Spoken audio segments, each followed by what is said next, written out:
Halo pemirsa GPR TV dari Sabang sampai Merauke, dari Miangas hingga Pulau Rote. Bertemu lagi bersama saya Mona Azari Nisak dalam program Kominfo Desu.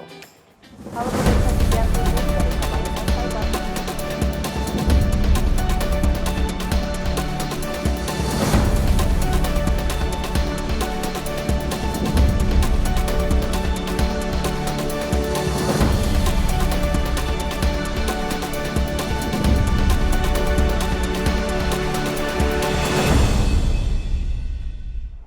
Pemirsa, kita ke informasi pertama. Rapat paripurna Dewan Perwakilan Rakyat Republik Indonesia mengesahkan rancangan Kitab Undang-Undang Hukum Pidana menjadi undang-undang. Keputusan itu diambil dalam rapat yang dipimpin oleh Wakil Ketua DPR RI, Sufmi Dasko Ahmad.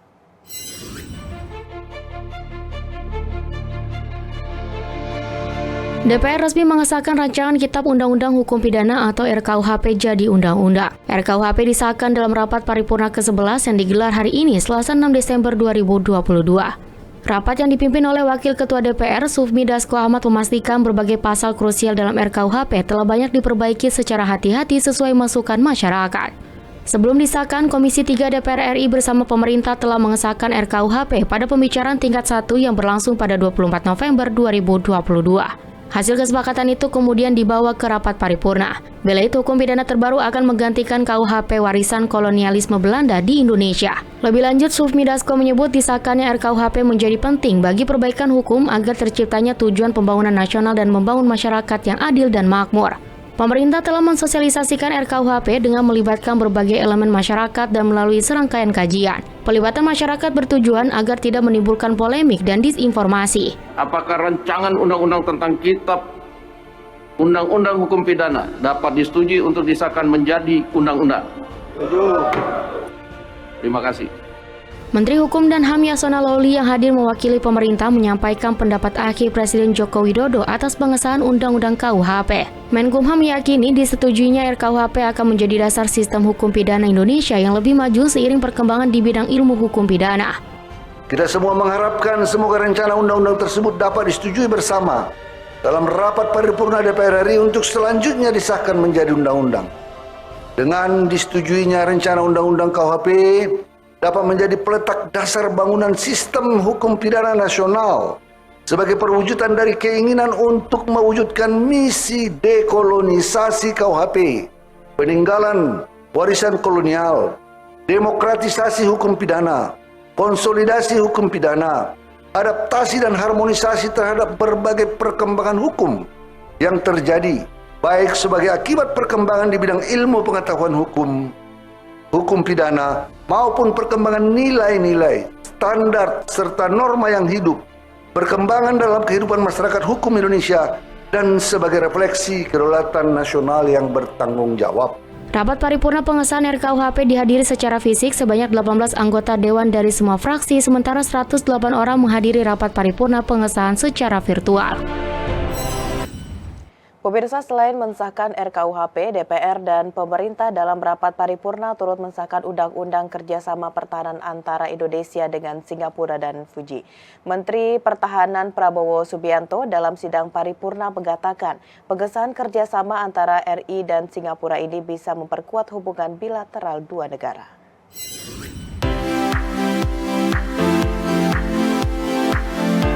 DPR RI menggelar rapat paripurna untuk mengesahkan 2 RUU ratifikasi terkait kerjasama di bidang pertahanan antara pemerintah Republik Indonesia dan pemerintah Republik Singapura, serta antara pemerintah Republik Indonesia dan pemerintah Republik Fiji tentang kerjasama bidang pertahanan. Apakah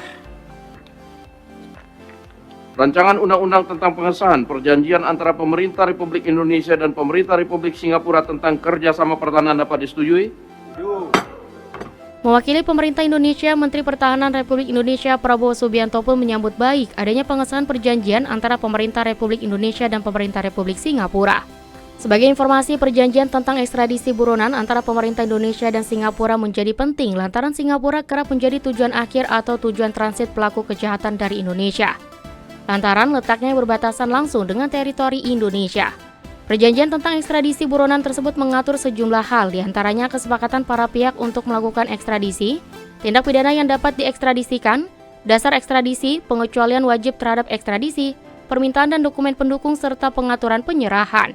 Dalam undang-undang tersebut juga mengatur ekstradisi terhadap buronan, tersangka dan terdakwa dalam proses pengadilan maupun yang telah melaksanakan hukum suatu tindak pidana. Pengesahan perjanjian antara pemerintah Republik Indonesia dan pemerintah Republik Singapura dapat meningkatkan dan memperkuat hubungan bilateral kedua negara.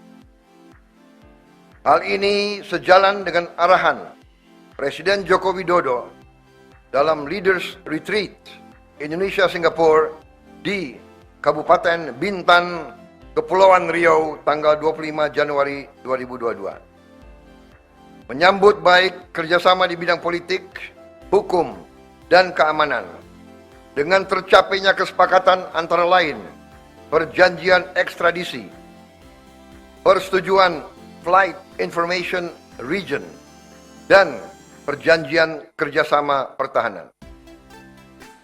Berdasarkan hal tersebut di atas, dan setelah mempertimbangkan secara sungguh-sungguh persetujuan fraksi-fraksi, izinkanlah kami Menteri Pertahanan mewakili Presiden Republik Indonesia dalam rapat paripurna yang terhormat ini dengan mengucap Bismillahirrahmanirrahim menyatakan setuju rancangan Undang-Undang Republik Indonesia tentang pengesahan perjanjian antara pemerintah Republik Indonesia dan pemerintah Republik Singapura tentang kerjasama pertahanan untuk disahkan menjadi undang-undang.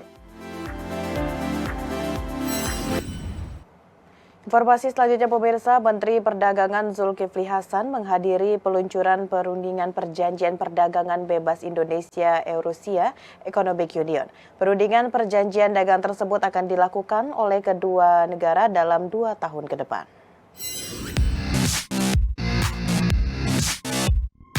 Kementerian Perdagangan bersama dengan Uni Ekonomi Eurasia meluncurkan perjanjian perdagangan bebas Indonesia Eurasia Economic Union secara daring pada Senin 5 Desember 2022 lalu. Perundingan tersebut merupakan salah satu upaya Indonesia dalam memperluas pasar non-tradisional, khususnya ke negara-negara di kawasan Eurasia yang terdiri atas Rusia, Armenia, Belarusia, Kazakhstan, dan Kyrgyzstan.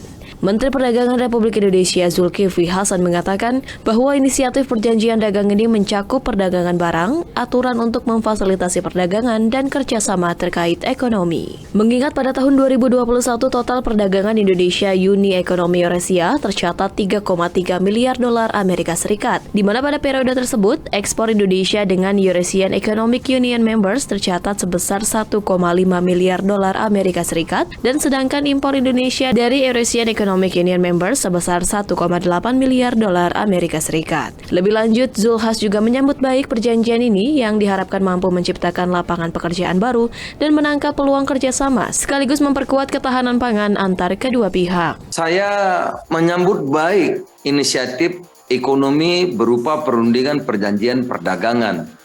Perjanjian yang disepakati harus berperan sebagai mesin pertumbuhan, produktivitas, inovasi, penciptaan lapangan kerja, pembangunan, dan peningkatan kesejahteraan kedua bangsa kita. Pada kesempatan yang sama, Menteri Perdagangan Persatuan Ekonomi Eurasia Andrei Slavnev menilai perdagangan Indonesia dan Eurasia akan tumbuh setiap tahunnya dengan keduanya memiliki keunggulan yang sama dalam sektor agrikultur, mengingat dunia sedang menghadapi tantangan ekonomi dan transformasi teknologi. I'm glad to say that both export and import are growing, and we have certain balance between the two areas, and it's very good. And we also see that we have very good trade links in industry and agriculture.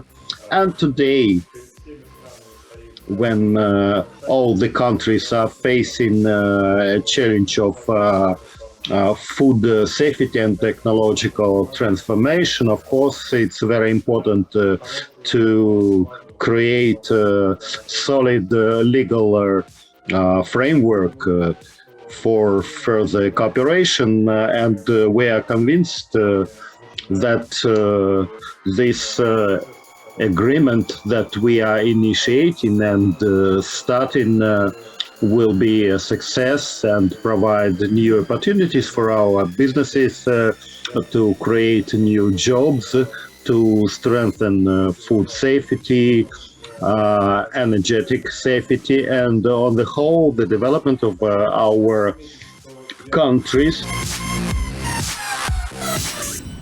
Pemirsa, Indonesia menjadi tuan rumah pertemuan keempat tingkat Menteri Forum Negara Pulau dan Kepulauan Archipelagic and Island State Forum di Nusa Dua Bali 5 dan 6 Desember 2022. Dalam forum ini, semua negara kepulauan memiliki wadah terbuka dan inovatif untuk berkolaborasi mengembangkan laut sehat yang berkelanjutan.